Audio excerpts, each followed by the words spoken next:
and welcome to Long Live Hooky Street, the podcast where we rewatch and discuss every episode of Britain's most beloved TV comedy, Only Fools and Horses.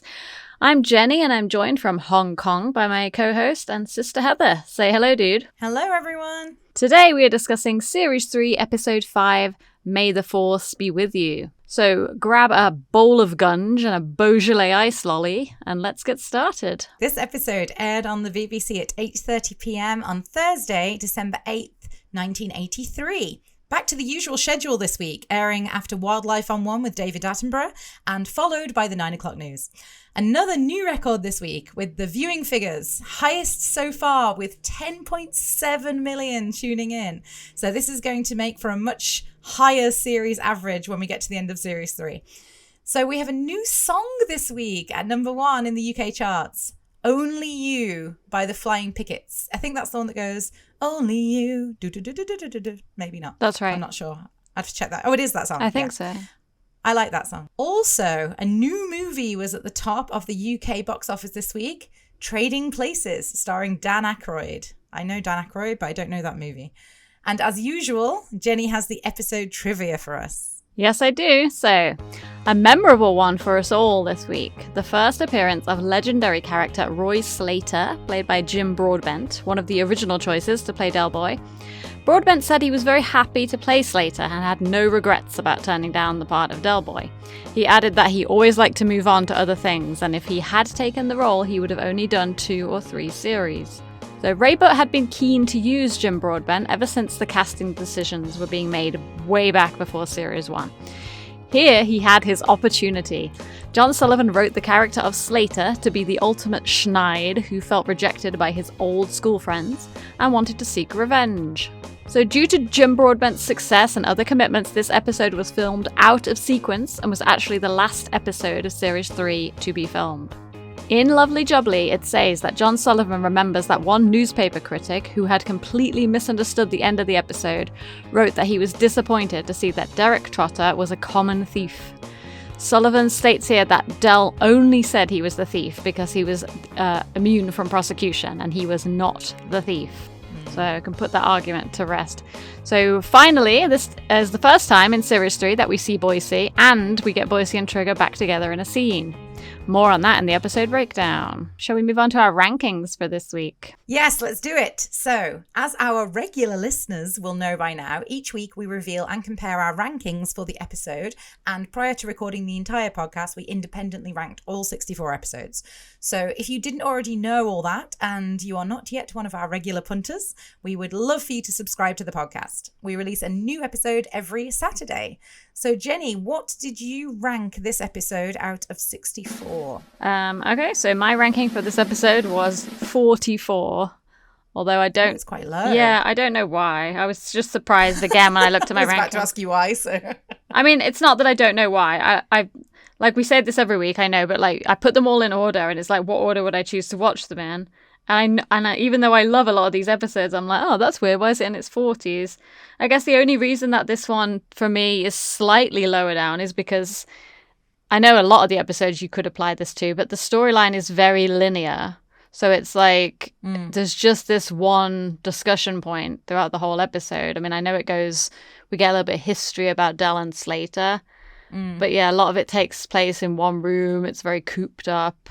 So I guess for visual entertainment reasons, it's not the best episode, but I do like the fact that we get a lot of good background and storyline, and I do love the character of Slater, but there's only 3 episodes of Slater, and of the 3, this is my least favorite. The other 2 I love a lot more. So what about you? What's your ranking for this episode? Yeah, so I sort of ended up in the middle with this one. My ranking is 28. Okay, that's quite high for you. Yeah, I mean, I think this episode is very strong. I think, of course, it is a one-hit wonder with regards to the twist at the end. You can watch it once you know it, and then you can kind of see it coming the rest of the episode. Right. But I think there's a lot of highlights in this episode for me. As you just mentioned, the character of Slater is brilliant. And I also agree with you, out of the 3 episodes that he's in, this is the weakest one. But I also think that the character is so well played and so defined and so interesting to watch, especially seeing... I think what I would consider to be the first real nemesis that Del has. in the series. Like, this is the first time we're introduced to someone that Del really despises and, like, you know, as you said, has a history with. I think there's just something really interesting to watch that dynamic and see that side of Del come out, because Del is usually quite lovely to people, no matter what. He always tries to be. And, you know, we get to see a side of him, as I said, we don't see usually. And not just Del, we get to see a side of Trigger that we've never seen before as well in this episode. And even Rodney and Grandad, like the three of them sort of, you know, together going through this. There's just something really nice about it. It's not one of my top ones, but I think it's a solid episode. Yeah, and because of what you just said, like I can go off the back of that and say the difference with Del and a relationship with Slater compared to every other character that he's ever interacted with that we can see, because he cannot use any of his usual patter. He can't get out of things. He can't lie. This guy knows him too well, or he knows all his tricks, or also it's the first time that we've seen Del have a close brush with the law in a lot of his usual tactics. They don't work. So we're seeing, like you said, a completely different viewpoint of the character of Del and how he might have to still use his clever ways, but he has to do it in a completely different way. So I can, and also just what you also said about Jim Broadbent, a lot of the fans obviously love all episodes of Jim Broadbent, because honestly, overall, all the side characters in Only Fools and Horses are strong, but this is one that everybody remembers because he's such a massive, famous actor who's in lots of other stuff. Of course, he's going to be good in the show, without a doubt, but lots of people remember that he's in it, and to bring that full circle, that probably explains why this is number 18 on IMDb. So it's up there. That's really high on IMDb. Higher than I thought it would be. For IMDb, I had a theory at first that, like we said before, people aren't ranking the episodes all 1 to 64, so the ones that get the most ratings are probably the most popular ones. So it's ones that people remember and ones that people watch over and over. They don't necessarily go back and watch, like, Go West Young Man and say, oh, let me see what I think of that. They just don't watch it because they don't remember it. So I think, like, if that theory is correct, then it does make sense that the episodes with the famous people in them are more watched. And the famous characters. I think Roy Slater is a legendary character, as you say, for being in just 3 episodes. He certainly made his mark on the series. Absolutely, yeah. He's a great villain. Yes, he is a great villain. I completely agree. I think, yes, he's probably one of my most favourite villains of all time, actually, not just in Only Fools and Horses. The character's just, very compelling. Okay, so shall we go ahead and start the episode breakdown?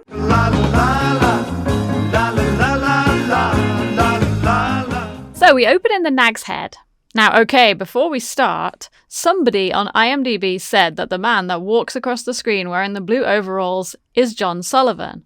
And I need to know if this is true or not. I tried pausing it, looking carefully. I looked at photos of John Sullivan from that time, and it is certainly possible. But I don't know if that's true or not, and I need to know. And I can't believe that it wouldn't be written down somewhere if it was true, because wouldn't John Sullivan have been like, oh, I wanted to put cameo in this episode. Yeah, because he cameos in Time in Our Hands. I know that, but that's a very obvious cameo. I would never see. Sometimes I think I'm a super fan, and then I hear things like this. I'm like, I am not a super fan. Well, so like people paying attention to things like this are super fans. Just because you say something like this doesn't mean you're a super fan. There's all those people out there that say that Tessa Peake Jones is in the pilot, and she's not. It's just some woman that sounds like her in the pub. This could be true. If you look. That's what I mean. But I mean, if you actually did notice that is John Sullivan and it actually is John Sullivan, then you're a super fan. That's what I was trying to say. Right, maybe. Okay, we need input on this one. Go in and watch it. It's literally the first shot. The man stands up and walks across the screen. And looking at a picture of John Sullivan from 1983, the hair, it's possible. So I'd like people to say. We move over to the bar and we get a great conversation between Rodney and Trigger. So it kicks off straight away with Trigger's classic vacant kind of conversation style, going off at weird tangents, focusing on the wrong things. Because I'm a free agent, Trig, right? Wherever I lay my hat, right, that's my home. That's the sort of guy I am. Yeah. You got a hat now then, have you done? We also see Rodney full of front and enjoying it because Trigger doesn't judge him the way that Del would. Like if Rodney was telling this story to Del would be like, no, you didn't, you plonker. But like Trig's like... What colour was your hat, Dave? Pink. Same here. All the way through the scene, you can see that Slater is sort of obviously listening to conversation, but you wouldn't notice that the first time you watch it, probably. No. Trigger has gone off completely at a tangent about his stolen hat. I had to walk all the way home from Plumstead. So that would have been about a 7.6 mile walk, Plumstead to Peckham. So it took about 2 hours and 51 minutes. Just to get his pink hat. Yeah. So Rodders has finally lost his patience with Trig, and he says he's going to go and phone Del and see if he wants to head down. So as he turns around, he bumps into Slater. So this is the first time we see him. Slater mutters threateningly under his breath. Oh, sorry. You will be if it happens again, Sonny. Slater talks to Trigger. This dialogue here gives the audience most of what we need to know about setting up the story for this episode. Trigger's like backing away, clearly uneasy around Roy Slater. Slater makes it known that he's a cop, that he's been transferred back to their parish. We also learn that he's searching for a Microwave oven. Jim Broadbent was meant to play this character. He has the perfect balance of sarcasm and menace. Seems like only yesterday I was pounding the beat around here. They were the good old days, weren't they? So first note here, this is the first appearance of Karen the barmaid, who is played by Michelle Winstanley, and she appears in the next 4 episodes, so throughout the remainder of Series 3. She described on this particular day a wonderful energy on the set, feeling the energy of the audience watching Jim Broadbent doing the performance. They had a lovely warm-up man called Felix Bonus, who was telling jokes before the show and also in any downtime gaps to keep everybody laughing. So basically the energy was really good on set this day. Here we get another mention of Monkey Harris. It seems like Roy remembers that Trigger was once a double act with Monkey Harris. Has this ever been said at any other point? I don't remember. No, yeah, there's some of the history is a bit confusing because I don't feel like they even mention, I would say in my notes I wrote that Boise was at school with them. They make it clear that Trigger and Del and Slater were at school together, but I don't remember, or I don't think that it mentions that Boise was at school with them at this point. But later on he was. I thought it does mention it when Roy's talking later, but I guess we'll come to that because that's how I thought he said something about Boise and then him saying about the Jolly Roger, and I know he's talking about the pirate videos, but yeah, so I listened for that. He doesn't, he just says Trigger. Okay. He only says Trigger in that story, not Boise. So that was why I was like, oh, Boise wasn't really mentioned to be at school with them. And of course Denzel didn't get a mention either because Denzel doesn't exist yet. Not yet. Yeah, that's a good point because, yeah, this is the first time we're establishing any school history between Del and Trigger. You're right. Yeah. And then we're adding Roy into the mix. But yeah, so he doesn't include Boise. Interesting. I wonder how close John Sullivan came to casting a Monkey Harris. I wonder if at any point he was like, shall I bring in Monkey? Because they had all these other characters later, which I know we'll come to, like Jevon and everybody. Like, why didn't they bring in people that he'd already named? Yeah, it's interesting how they made those decisions. Yeah, that's true. Maybe we'll find out more about that as we read on. But So here Roy asks about Boise and Del Boy, and Trig denies having seen either of them for years. How about my favourite man?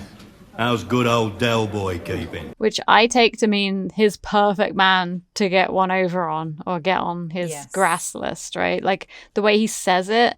It even says in the script, say this line with hate and menace. He says like my favorite man. Like it's very targeted at Del, isn't it? Definitely. He's got a problem with Del. Yeah. So just at that moment, Boise comes in through the doors with a big cigar in his mouth, and he tries to turn away when Roy calls out his name, but he realizes that he can't get away. Here the sarcasm comes along when he's winding Trig up about what he said. Oh, what a coincidence as well. Eh? You two should just happen to be drinking in the same pub. I mean, how long is it since you last saw Trigger? Must be at least 2 months. Oh, Trigger said years. They're not very good at this, like, subtle lying collaboration thing. No, they're never very good at that stuff. Nah. Isn't it kind of cool, though, to see them together in, like, a way that's not, like, in the losing streak, you know, Boise being, like, more down to earth and, like, part of the group. Like, immediately, this is something that's really special. Yeah, I agree with you. I think this is the first time that we kind of established that Boise, Trigger, and Del are all friends together. Yeah. Rather than just Del being friends with Trigger and Del being friends with Boise. Yeah. You know, because in the losing streak, it's not really implied at all that Trigger is friends with Boise or that he likes Boise. No. If anything, it's like Del and Trig versus Boise. So, yeah, I think it's really nice to see. And I don't know if you have a note about this, so I might be treading on your toes, but I said it's also nice to see Boise and Trig protecting I'm surprised to hear Del Boy's still at the same place. Yeah, still there. He's Thinking of moving. Oh, emigrating, actually. You can see like it builds throughout this scene because now we've got the presence of a copper, the way that they all kind of just say, no, don't know about that, don't know. Like they've almost like discussed it before, or they've just known for years that this is how you behave around a copper. You say you don't know and you act like you just nothing, you don't know any facts, you don't know where people are living or anything like that. So yeah, it's really good to see that vibe where they're all working together, like you said. So Slater gives us a little bit more background context here because he says he used to pound the beat around there and those were the good old days. But we can see from Boise and Trigger's reactions that they definitely do not have fond memories of those days. So from the audience side now, we're already pretty sure we know quite a little bit about Roy Slater and the history that they have. Here we've got a little bit of a memorable line. I heard a whisper that you're flogging pirate tapes. Yeah. Treasure Island, Mutiny on the Bounty. Then Roy moves on to asking about Del again. So Trigger and Boise are trying to be dismissive, but you can tell by Roy's comment about Del being a fly pitcher. Again, just the way we hear it in his voice, he's got it in for Del. So Boise tries to make a quick exit, but Roy calls them out again about their obvious lie. I must be off. So soon? After all these years, I thought you two would have a lot to talk about. Boise reminds us that Rodney's in the bar, because like we might have forgotten at this point, and makes a swift exit, pretending that Rodney is one of his business associates. So Slater obviously knows that Rodney is Del's younger brother, but he asks Trig, and Trig denies everything, as before. So Slater's getting a little bit tired of Trig, and he's like, Rodney?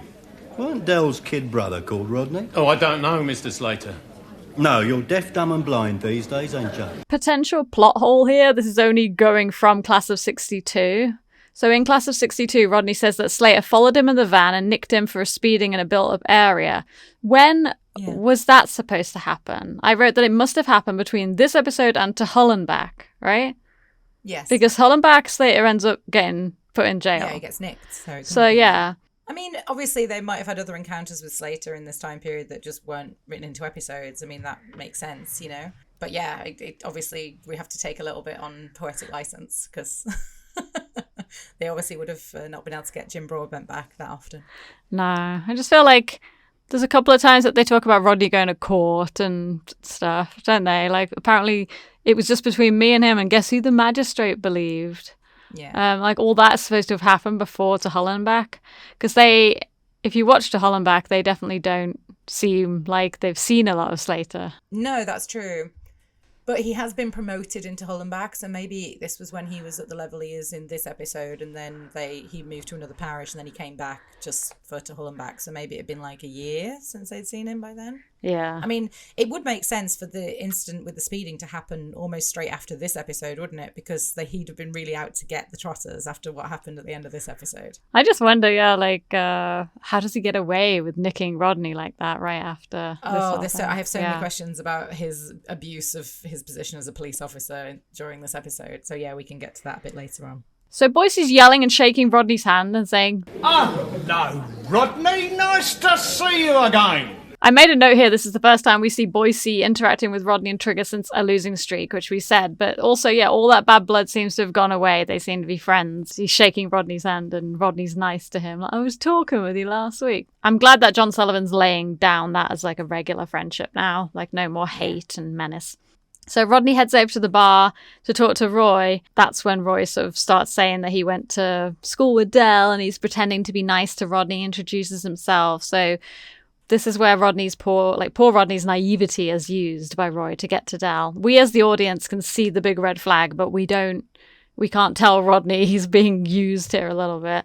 I feel like it's a little bit risky of Roy to give his name to Rodney because it's quite possible that Rodney did know about it. Like, why wouldn't Del have said, oh, I went to school with this absolute asshole? Yeah, I agree with you. I think that Del would have definitely mentioned this. And again, Rodney would have hung out with all of them when he was younger and stuff, you know, when Slater feasibly would have still been around when he was a kid and stuff. So yeah, it does seem very unlikely Rodney wouldn't have at least heard the name Roy Slater. Yeah. I was going to say that Slater is in Rock and Chips as like, exactly. He's like hanging around. I mean, Rodney's born in Rock and Chips, so it's baby, but Slater's sort of lurking around trying to be part of the group in Rock and Chips. So yeah, you would have thought that he would have mentioned him. So as Triggers leaves, like he makes a criminal error. Why didn't he just say, Detective Slater as he left instead of calling him Mr. Slater. Yes, I completely agree. I wrote that in my notes as well. I'm away now, Mr. Slater. He gave you options of what you could call him at the beginning, and 2 of them would have given away that he was a detective in the police. Yeah. Why didn't you use that? Also, Boise could have told him while they were in the corner.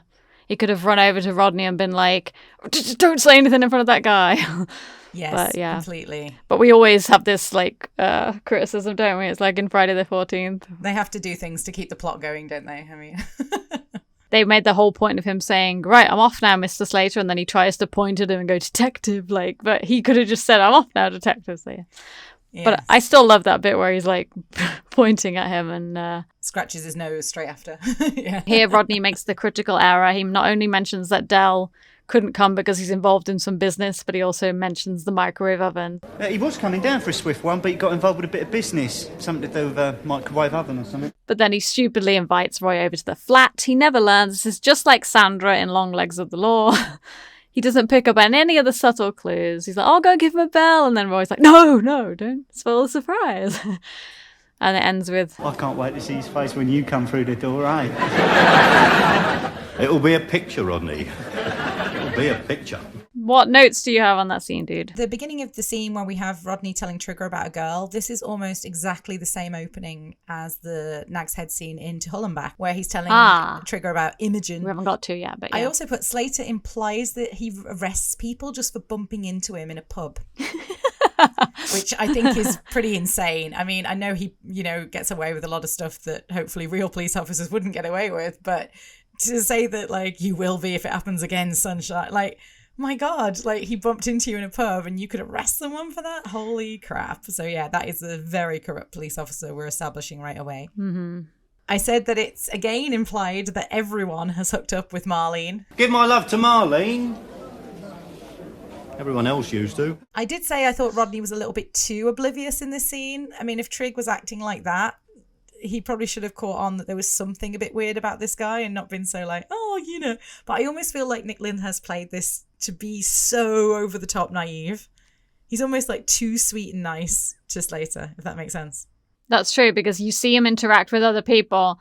He's actually normally kind of socially awkward with people. Yeah. When he doesn't know them, he's always like, like weird with people. We cut to back at the flat, Nelson Mandela house. The scene opens up closed up on the microwave oven knob.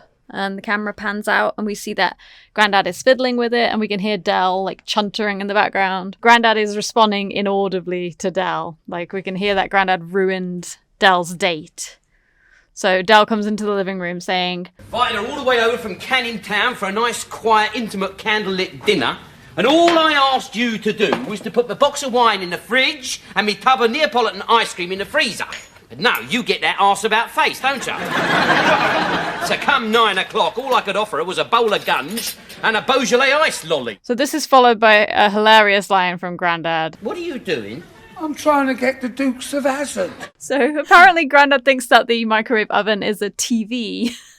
So Del takes the oven out. It does look a bit like one, to be fair to Grandad. So just in time, apparently, Del takes the oven out of the room. Grandad slumps in his chair just as Rodney arrives to the door with Slater. Hello, Del boy.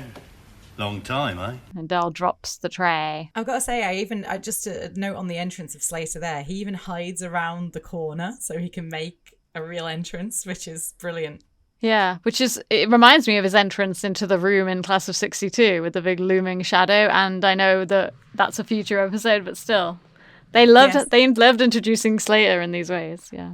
Because he is quite a scary big character. So here you can see, if you look at Rodney, the shock for Rodney's reaction to Del's reaction. Yeah. He looks very worried. Slater comes very confidently into the flat, just walks in, starts looking round, talking to Grandad. So Del quickly drags Rodney off into the kitchen. And we're back in the kitchen again, second week in the row. And he reveals the last pieces of the puzzle for us as audience members. That geezer out there would nick you for anything that you did. In fact, he'd nick you for anything you didn't do. And he wouldn't let a silly thing like innocence get in the way. So Del is very mad at Rodney now. They try to cook up a plan to get Roy out of there, play it cool.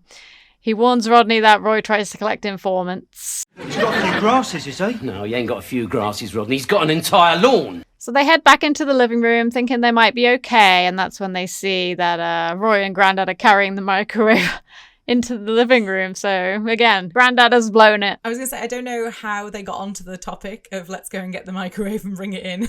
Like, how did that happen in such a short period of time? Like, what did Slater say and what did Grandad say? Slater's like, oh, what have you been up to tonight, old man? And Grandad's like, we've been trying to get this microwave oven working. There you go. Yeah, and then Slater says, oh, can we bring it in? I'd like to have a look at it. Like what? No, just come out to it in the bedroom if you want to have a look at it, right? You know, be like, let me take a look at it. I know a bit about electronics.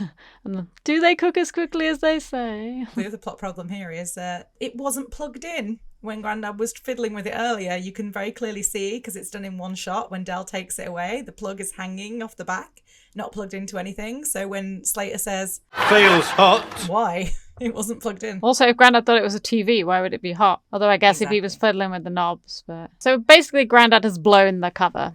So Del makes sure that Grandad knows quickly that Roy is the police. So Grandad couldn't be more obvious with his reaction. He leaps across the room and goes, Police? It's giving a little bit of the vibes of Long Legs of the Law here, because they've got a cop in their apartment. So you can see they're all jumpy. And just in case anybody needs clarification about why he says, A few years from now, you could be advertising tyres. because I didn't understand what that meant. But No, neither did I. So Sir Robert Mark, who was the commissioner of the Metropolitan Police, advertised Goodyear tires in 1981. That's why. So it's a very topical reference that I don't know how many people will get that joke. I feel like that one's a bit of a tricky one. God, I never got it. But the audience laughed. So I mean, you wouldn't. This happened in an advert from, 5 years before you were born? Yeah. Along with the Barrett's advert. There was a lot of advert refs that we might have not got when we were growing up in the 90s. Actually, there's quite a lot of jokes, isn't there, in Only Fools and Horses to adverts. And adverts usually only run for a year or so. So, well, even TV shows. I mean, I'm just thinking in Modern Men with the Watch Out, Trotters About. Sorry, not Modern Men, Fatal Extraction. Things like that. Not that it's a problem. It's just, sometimes people of our age might need a little bit of clarification, So here we learn that Slater nicked his own father. You're just getting a little bit more background painted here. This is not a nice man. He pretends that he had no choice, but then it turns out it was just because his rear light was defective. On his bike, wasn't it, as well? You'd only borrowed the bike to go down to fish shop and all that. This, again, a reference back to Long Legs of the Law, where Del says that cops have to nick their own mum and dad. We think that we're seeing a vulnerable side of Roy, because Del basically kind of calls him out and starts being a bit honest to him, and Roy acts all vulnerable. You're judging me by the Roy Slater that you used to know. I've changed. I used to be enthusiastic, career-minded, but what you got at the end of the day? You've won your stripes and lost your friends. So, we're not sure here. Is this going to be, an apology, a redemption story for Roy? But you can see Del's actually still being mean, because he's like, well, you never had any friends to begin with, and Roy kind of calmly asks if they could have a couple of beers, and Del is not warm towards him at all. And Del they're all kind of rude. He even says it in the script, there's an awkward moment and Roy starts to leave. So we actually think Roy's being nice. And I put here a note, do we think that Roy might have been lighter on Del if maybe Del had been really welcoming? But then I think no, because Del actually forgives him in Class of 62 and he still tries to screw him over. He still treats him that way. Yeah, no, I think Slater is always just out to hurt Del as much as he possibly can. Yeah, he's never going to be a decent person. So just as Roy is skulking away to leave and we all think they've all gotten away with it, Roy comes in calmly and just turns around and goes, Oh, by the way, you're all under arrest. What other notes do you have on that scene, dude? First of all, I said, how does someone who arrests so many people they know personally not get flagged? Yeah. Because, later on, obviously, you said in Class of 62 especially, we find out all this history that he's got with his so-called friends from the past. And he also nicked his own dad. Surely someone would have been like, wow, you arrest a lot of people that you know personally. Would you not think that was some sort of revenge or a vendetta? Or someone, clearly he's using the police for his own gain, which he is, evidently. I just think that would get flagged, or I'd hope that would get flagged. And I also asked, at this point, would Slater be with Raquel? Yeah, I think I might have made a note for that later, because he doesn't... Oh, okay. But I don't think he says anything. When he says, the wife, on the phone. Yeah, but that isn't even... Yeah, that's just a joke that Del makes, right? I don't know if he knows if Slater's married. Slater doesn't mention a wife, and the fact that he just hangs out at the police station all night. Although, yeah, their marriage failed, didn't it? So it's quite possible. It did, but I don't know exactly when, because obviously that wouldn't have been considered at this point. But I was just like, oh my God, Raquel was married to this guy. Like, how? Why? You're like, he's such a horrible person. Like, who would fall in love with him? I think we could see, though, that Roy is easy at turning it on and he's very slimy. And, like, is it possible? Because, yeah, we'd have to work this out. But when was dates? 1987. Is that right? Oh, God, I know. You're better with the dates than I am. So, yeah, I was going to say that Raquel is 30 in dates, right? By then, Del would be 40. So Slater would be 40. Well, yeah, that's another interesting point that I just thought of. Because, like, they do say in Time on Our Hands, like, she said he was older than her, right? So there's supposedly, at least a 10-year age difference between Raquel and Del. Isn't that a bit of a coincidence? Slater is also the same age as Del. Well, it's a huge coincidence that they both fell for the same woman. I mean, that's already a massive coincidence, isn't it? Let alone the age difference. But yeah. Yeah, I don't know. It is you don't put the two of them together. Not when you get to know Raquel, you don't, but still. No. All right, so we're going to cut to the police station. This is where we spend the rest of the episode. So we start in Slater's office, and it starts with Slater on the phone sucking up to the assistant commissioner. And we only hear his side of the conversation, but we basically learn that he has arrested all of them for receiving stolen goods, and he's hoping to coax the name of the thief from Del, since he's an old mate.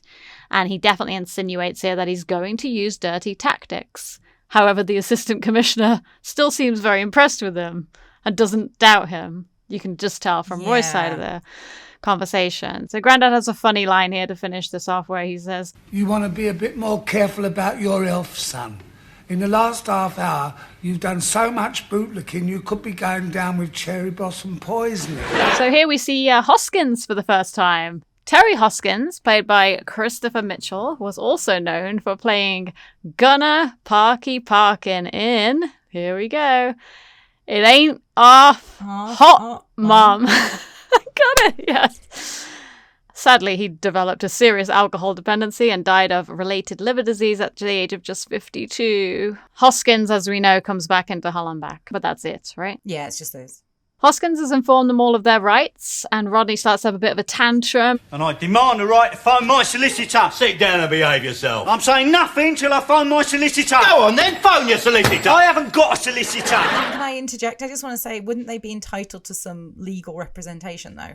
Yeah, I know. I can feel already that a lot of your notes are about like the police system, and I gotta say this is an area where not only do I have no knowledge, but I don't know if they're employing any kind of realism in this at all. I mean, I wouldn't have thought so, but God, if they are, that's quite terrifying that the police could get away with this much corruption. Yeah. I mean, I'm not absolutely doubting that this is quite realistic, but I mean, a lot of the only other show that I watch that I get a lot of my police information from is Coronation Street, which is probably also not a great show to rely on for accuracy. Well, Coronation Street's only ever got like one police person that handles every crime in the whole of Manchester at any given time, so no, it's not very realistic.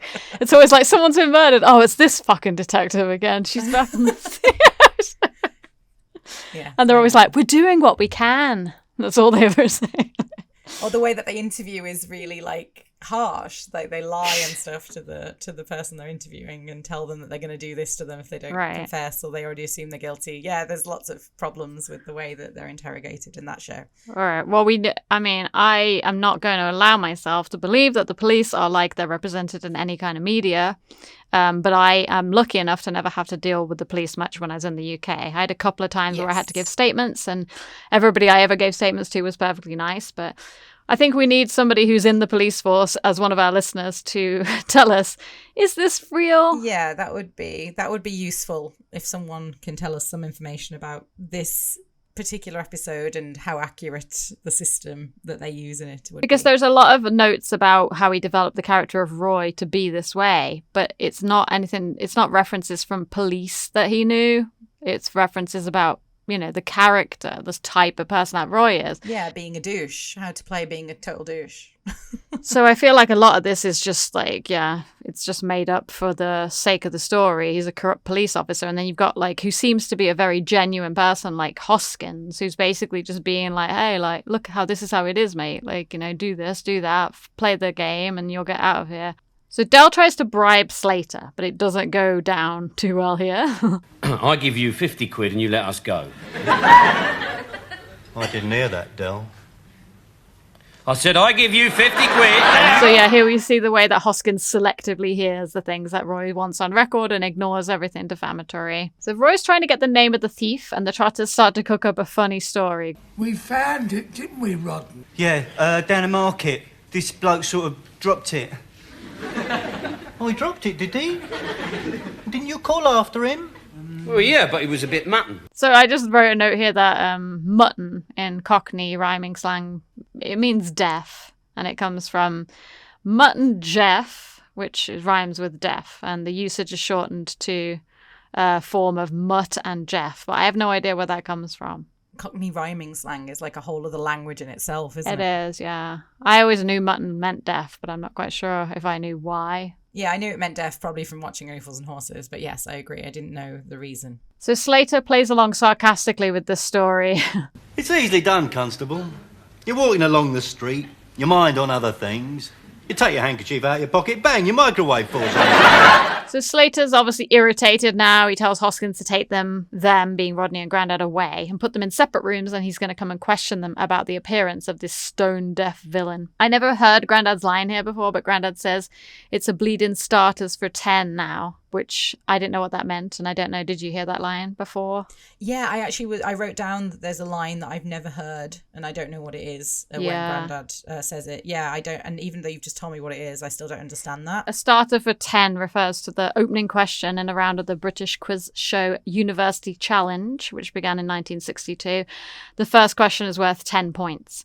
So it's a very common thing that people say when they mean to start, like a starting point or the first question. So Dell is now left alone with Slater, and they are able to be a little bit more off the record. So Slater brings up Boise again. So it's worth mentioning here that they refer to Boise living on the King's Avenue, which comes back up in future episodes, such as Yuppie Love. Dell says that he has the house with the Jolly Roger flying from the chimney.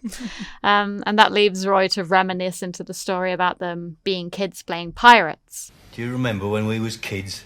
Used to go over the ponds to play at pirates. And what character did I play, Del?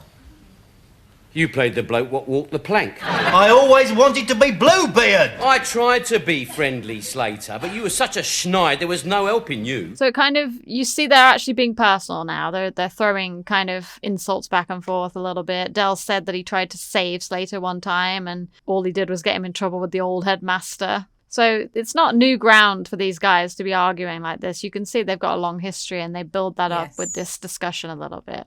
For a minute, again, it looks like Slater's going to go down to it in a reminiscing kind of path and maybe feel sorry for Dell, but he snaps out of it. Well, actually, one of the things I just noted about Jim Broadbent's performance in this particular part is he does seem to revert to that child, the way that he speaks, even to Dell here. And he's like, "It was my sister!" Which is interesting. It's almost like he's got trauma from Dell for his childhood, and that's why he's lashing out. Not that I think he didn't deserve it. I'm sure he did. I'm sure what Dell did was well deserved. It sounds like Slater was never a nice guy, but even so. I don't know, because this is the thing where I am like torn a little bit, because my view of Slater in Rock and Chips at the very least was I felt sorry for him.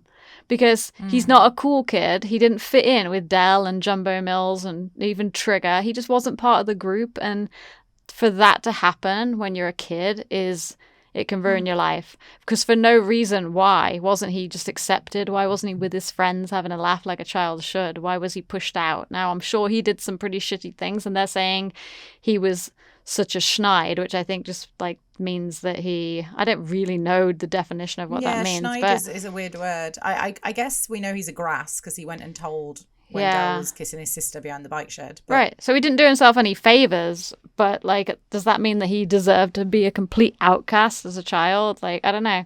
It's just such a shame because you can see like a lot of the things that happened to you in childhood kind of mold who you become. Yeah, he's definitely still a kid who is just an outcast and wants to be, and because he couldn't join and beat him, which is what he says in Past the 62.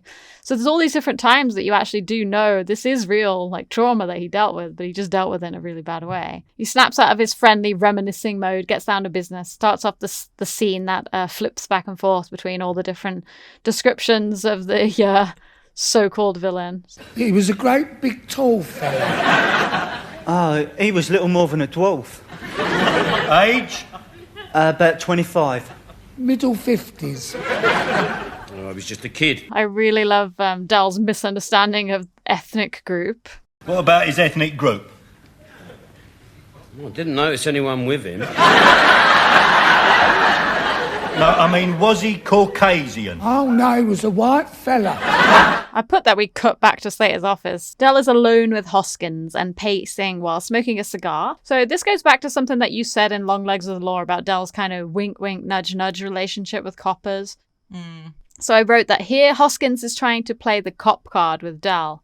And then Dell asks him, How's that gas fire I sold your mum? All right, is it? Yeah, cheers, Dell. The thing that bothered me the most in this scene was when he described to Dell what would happen if Dell gave the name. So after only 2 weeks at the station, he'll have doubled the conviction rate. The public are reassured, Slater gets his promotion, and the commander takes another step closer to his CBE.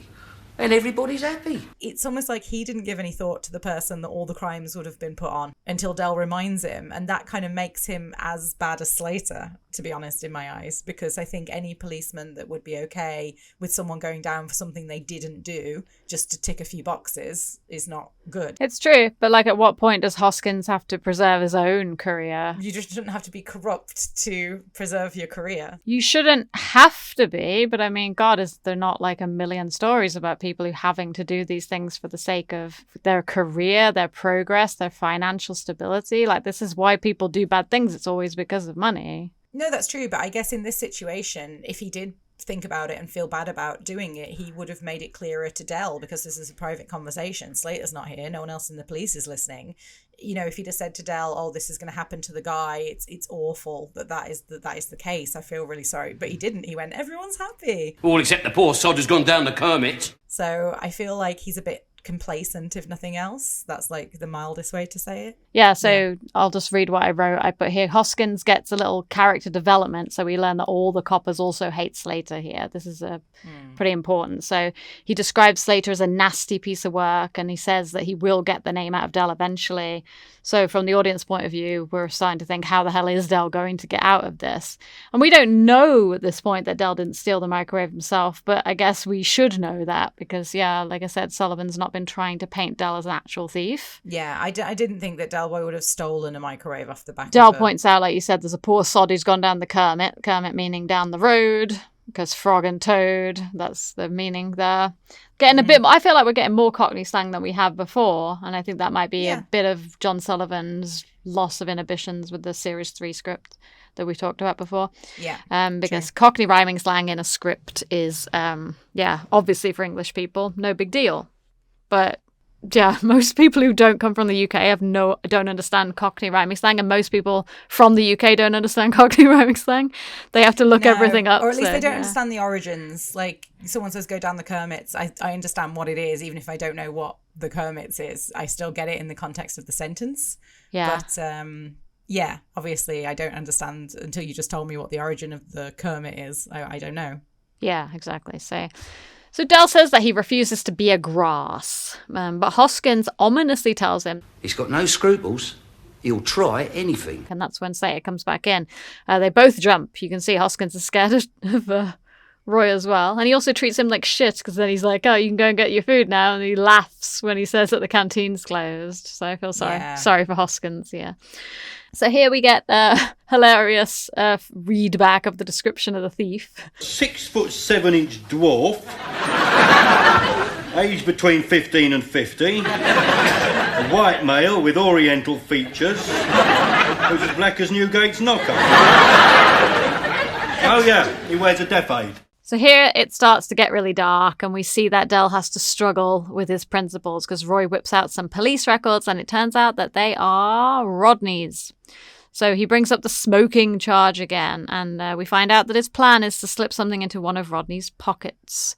So you can see Dell's body language and everything change here. He's on very high alert. As usual, the love and the loyalty of the Trotters is at the forefront of our minds as the audience. Roy threatens that Grandad will be back on the estate. Alone. it's very mean and ominous. Oh, it's awful. Yeah, really horrible. So Dell has a line here where he says, I know a lot of coppers and they're all good blokes. I mean, I don't like them, but they play a fair game. And then there's you dirty, stinking... Steady, Dell. Again, I think this is the first time we ever hear Dell speak in that tone. I mean, he really hates Slater. So Slater is not backing down. You and young Rodney are going down for at least a year apiece unless you give me the name of the mush who nicked the microwave. So Del just admits openly that he can't tell Slater the name. It's against his principles and his mum would turn in her grave. So another family loyalty reference. Roy says, I hope the porridge ain't too lumpy. and he grabs the phone and starts making a phone call, and this is where Del puts his finger on the button. Now, it says in the script here that Del is a desperate man. His eyes are closed in intense thought, and then they open. An idea is born, and Del smiles to himself. I did look for the smile. I don't think he does smile, because I think Roy would have seen it. Yeah, I just put, this is one of the most manipulative and clever things we've seen Del do so far. Look how quickly he came up with the idea. In a panicked moment, he thinks of this idea. So this is where Del offers Roy a deal, and Roy really likes it. So it's very slimy the way that Roy gets so excited about the idea of Del becoming one of his grasses. So he Del knew that that was the thing that Roy really wanted ultimately. So that was really, really clever of him to use that as bait for all the things that he got in return. It goes to show that knowing your enemies allows you to play on their weaknesses, because he knew that the amount of joy that Roy would get out of this. I mean, he even said it. You would be one of my merry men. I'd have you in my pocket. I could bounce you about and make you dance whenever I felt bored. So Roy does agree that he'll drop all the charges, but Del doesn't trust him. He wants immunity from prosecution. Roy doesn't question it, jumps up, rushes off to make the arrangements. And he's taking so much joy at getting on over on Del. It's like a childish glee, so it goes back to his childish behaviour again. Childhood trauma again. Yeah. Yeah, actually, my question here again, for anyone who knows anything about the law, can you just sign a piece of paper and get immunity from all crimes? Because that does seem to be what happens here. I think it's just this crime, but... It's all the ones that he's being charged for, right? So it's everything that Del has on his rap sheet so far. Yeah, but, like, it's not all crimes ever. Like, if Del went outside and did a crime right away, right? I don't know. I mean, immunity from prosecution, I don't really know what it means. It's just like, so you can't be done for those particular crimes, or is it like you're okay for, I don't know, lying to the police now? Because that's not on the rap sheet, but he already admitted that he did that by confessing. You know, like, I'm just a bit confused about how that works. So if there's anyone that knows... let us know in the comments. And you can see why the episode just cuts off at the end, because we can't answer all these questions. Yes. Yeah. That's the only note I have for that scene anyway, so you can move on to the hallway. Cut to the hallway and we see Grandad and Rodney sitting outside the office on a bench. I really love Grandad's little shuffle away from the "watch out, there's a thief about" sign. Yes, I really like that too. It's really funny. I don't know why. It's just so simple. Yeah, it's just really cute the way he's like, the poster. He moves along. Yeah. What does he think's going to happen? Someone's going to steal his hat. Grandad keeps asking over and over in a really funny way. So why is he keeping him in there? Oh, bless my old brother. I don't bloody know, Grandad. Oh, Rodney. Slater comes out and tells them that Del has decided to cooperate. They're completely baffled, and because this is where we see, like, they cannot fathom the idea that Del's going to be a grass. No. They jump up and like have to come in and observe because Slater invites them. And of course, Slater wants them to as well. Yeah, because he knows that it's the worst thing. In front of them. Yeah, they really do think that Del would rather go to jail. I mean, they don't know obviously that he's being threatened, Rodney, until Del tells him, but they think Del would rather go to jail. I want to know if Rodney knows who stole the microwave, though. Yeah, I feel like Del is the only one that knows. Yeah, I don't think Rodney does, or Grandad. I think they were just making it up because they were all in there together. I think only Del knows, and that's the other thing that I think I did write a note about, is like, normally, does Rodney ever know where Del gets stuff from? No, I think Del protects him. Because he also knows Rodney wouldn't approve a lot of the time as well. Yeah. So they file in and Slater dismisses Hoskins, so I think we can assume now that it's the next morning, right? I think. Yeah, I think so. He says the canteen's back open. So they've been there all night. So Slater declares Del's immunity from prosecution is ready, and Rodney yells, "What are you playing at, Del?" So this is all just building up tension for the reveal, because we needed everybody to be in the same room, right, for the reveal. And we as the audience are led to believe that Del is about to commit the ultimate betrayal. He explains to Rodney and Grandad why he has to tell him, and poor Rodney looks like he's going to cry. He's so upset when he says, "That is against the law." I know. Oh, Nick Lyndhurst's face when he does those sorts of parts always gets me. He's got big cow eyes. Yeah. Like Manuel. It's so sad, like, to think that Rodney really does feel like he's losing a part of Del if Del becomes like, so yeah, it's very sad. So here we get the last little bit of exchange of the dialogue, and I'll just make this note before we get to the punchline. This is where I said you could picture Jim Broadbent as Del, because they're both dressed the same. They both have their shirts open at the collar, their sleeves rolled up. They look really similar in this moment, and I thought I could picture him as Del. I think if we had only known him as Del.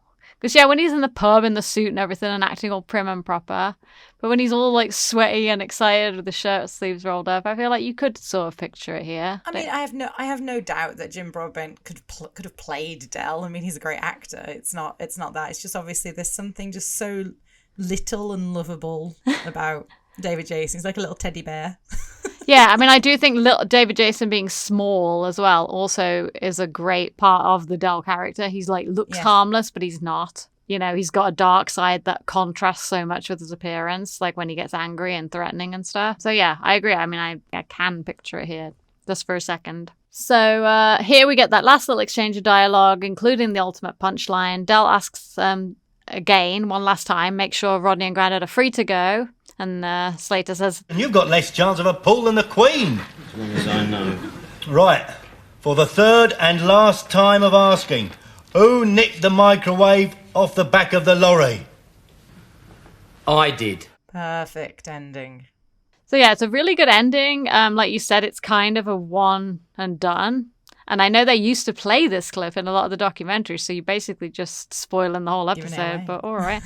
I actually just noticed this as we were doing the read through, really, even though I was aware of it, is that this again is a stage play like episode, because it's all in one room and a lot of it relies on the actual story building told through the dialogue. It's another one of those episodes where, yeah, action wise, not a lot happened. Yeah, no, I said that I can't believe Slater didn't see it coming. Yes. That was something I wrote for this. I mean, Slater is really thick here to not realize that Del is doing this to get himself and put himself out as the thief. But I also said that this ending is probably the best one that we've had so far in the first 3 series. You're right. I mean, don't get, like, the endings have not been perfect, have they? We've discussed many. No, a lot of the endings have let episodes down. I mean, we talked about it, you know, even some of my favourite episodes, the endings let them down a little bit sometimes. But this episode, I think, has the best one because they did it right. They ended with that line. They didn't try and reiterate or, you know, react to that line afterwards. They did react, but it was just the facial expression.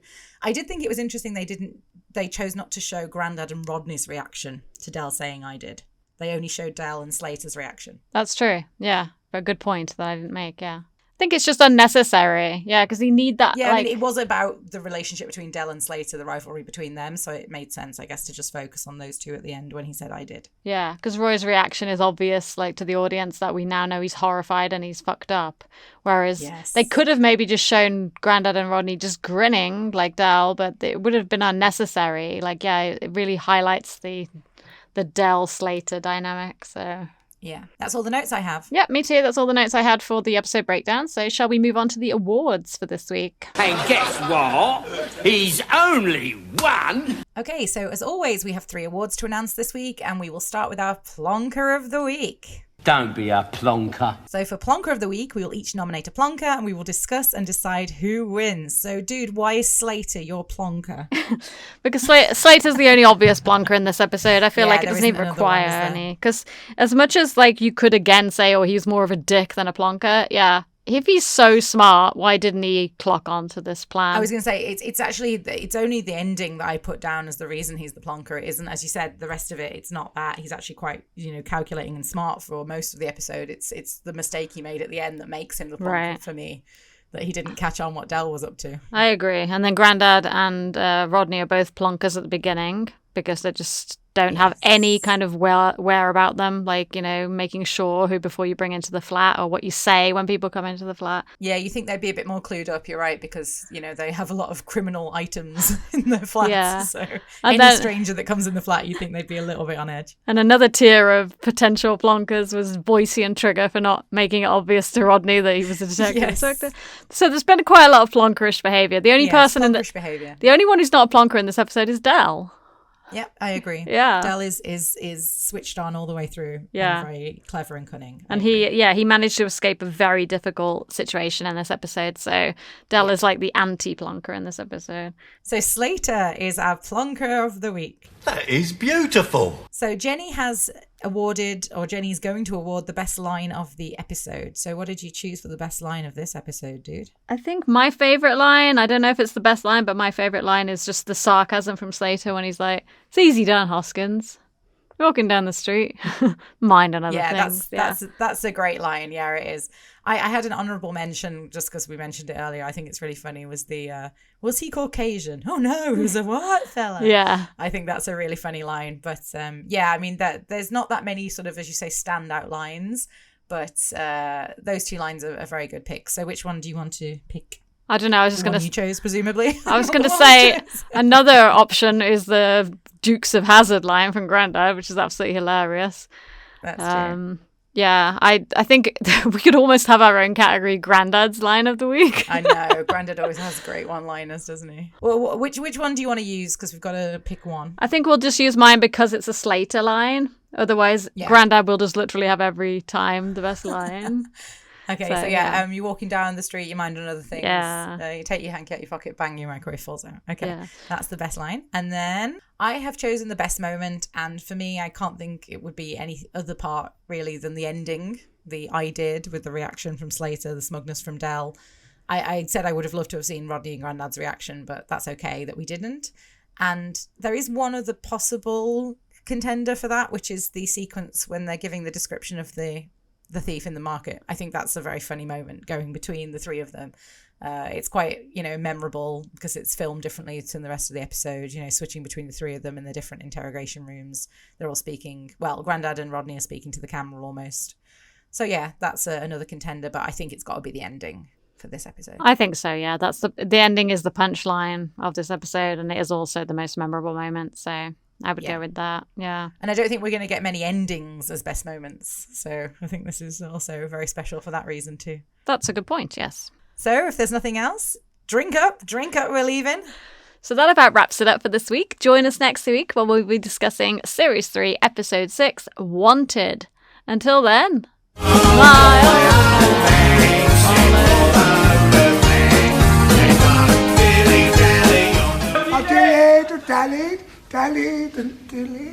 Au revoir, listeners. If you like what you hear and want to contact us, you can email us at longlivehooky street podcast@gmail.com. All one word, no spaces. Bonjour.